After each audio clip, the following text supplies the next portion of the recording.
beaucoup. Merci. Arrêtez ou je pleure. Merci beaucoup. Bonsoir à tous. Et merci tout d'abord de me donner la parole ce soir. Il y a tellement à dire depuis le 7 octobre pour rompre un peu la solitude que nous sommes paradoxalement assez nombreux à partager ce soir. Une solitude que ressentent tous ceux qui, pour une raison ou pour une autre, regardent la barbarie islamiste en face sans baisser ou détourner les yeux. Chacun a son histoire. La mienne a été marquée par le 7 janvier 2015, lorsqu'en fin de matinée, j'ai appris par le flash spécial de France Inter qu'une attaque meurtrière avait eu lieu au sein de la rédaction de Charlie Hebdo. Quelque chose s'est éteint ce matin-là lorsque, devant mon téléphone, je ne savais toujours pas s'il fallait que j'envoie un message à Char, Betty News, pour leur demander s'ils étaient morts. Le 13 novembre, moins d'un an plus tard, d'autres barbares tiraient en rafale sur la terrasse du restaurant La Bonne Bière, au moment exact où, sur le trottoir d'en face, j'étais sur scène, au théâtre, dans un spectacle sur la montée du fondamentalisme, la liberté d'expression et l'attentat de Charlie Hebdo. À la fin de la représentation, après avoir prévenu le public qu'une opération de police était en cours devant le théâtre, nous avons attendu ensemble l'autorisation de sortir. Une quarantaine de minutes plus tard, nous nous sommes retrouvés au milieu d'une scène d'attentat dont le souvenir le plus précis que j'en ai gardé est le silence.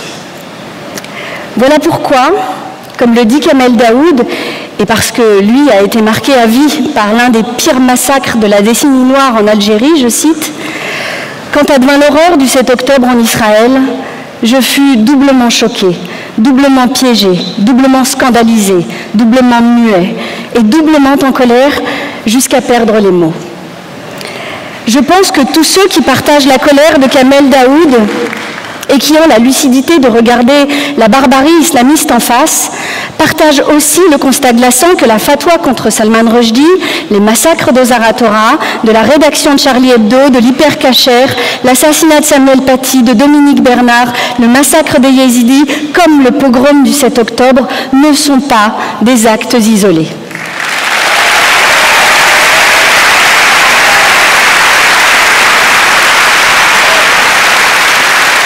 Ces actes ne sont pas portés par des groupes folkloriques épars, mais par des organisations islamistes qui, au-delà de leurs différences, ont en commun la haine des juifs, des apostats, des femmes, des homosexuels, l'aversion pour la démocratie et la liberté d'expression et la conviction qu'il n'y a rien qui ferait plus plaisir à leur ami imaginaire que l'instauration d'un califat mondial.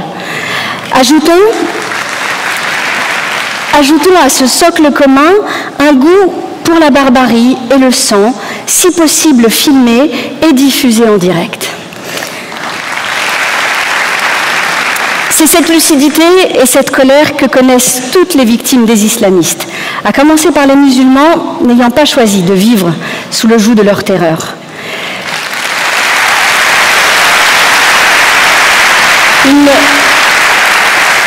Une lucidité et une colère qu'il est tellement difficile de partager avec ceux qui, en Occident, souhaitent l'ignorer, ou avec ceux qui assimilent la barbarie islamiste à une forme de résistance, ou encore avec ceux qui, et on se demande bien pourquoi, refusent aux Juifs la possibilité d'être victimes de quoi que ce soit. Cette lucidité et cette colère, nous sommes quelques-uns à la ressentir à chaque attentat islamiste, lorsque, face au même compromis, au même déni et aux mêmes idiots utiles, nous avons le sentiment, comme le dit encore Kamel Daoud, d'être des revenants tapant derrière la vitre avec l'envie de hurler. Une solitude que connaissent bien les Juifs en France, conscients de la faible participation des non-Juifs dans les cortèges des marches qui suivent chaque attentat ou chaque crime antisémite.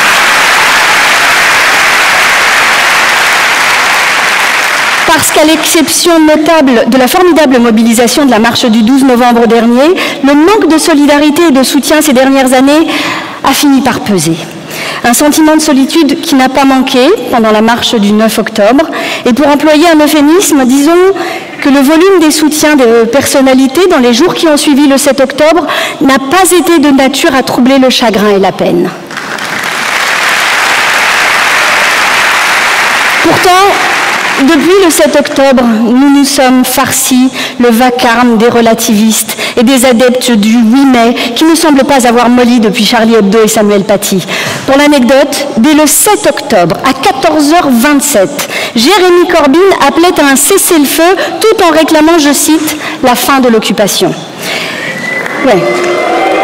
Et comme si cette faillite morale ne suffisait pas, aux voix des relativistes s'ajoute le fait que, contre toute attente, le 7 octobre a été également le coup d'envoi d'une explosion des actes antisémites en France et partout dans le monde. Depuis le 7 octobre, nous assistons à un combat idéologique sans précédent.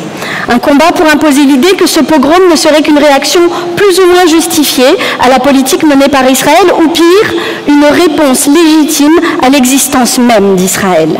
Certains, n'hésitant pas non plus à expliquer que le 7 octobre on pourrait expliquer le 7 octobre par le nombre de victimes civiles des bombardements israéliens sur Gaza qui ont eu lieu après le 7 octobre.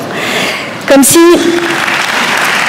la critique d'Israël passait automatiquement par la volonté de nier le rôle délétère des organisations islamistes qui ont fait de Gaza le tremplin de leurs ambitions planétaires et dont l'élimination pure et simple des Juifs d'Israël ne serait qu'une étape. L'islam politique n'est pas nouveau. Ses objectifs sont connus et ses avancées visibles dans la plupart des pays arabes, au Maghreb, mais aussi en Europe. Pourtant, jusque-là, depuis l'Occident, le projet des barbus semblait farfelu. Ce qui a changé depuis le 7 octobre, ce qui est nouveau, c'est que nous savons maintenant qu'il existe suffisamment d'alliés objectifs de l'islamisme au sein du monde occidental pour qu'ils aient de vraies raisons d'y croire.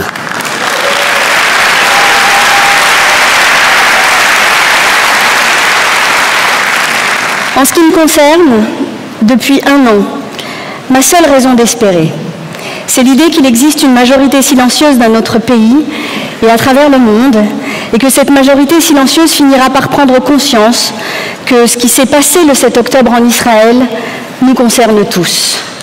Merci.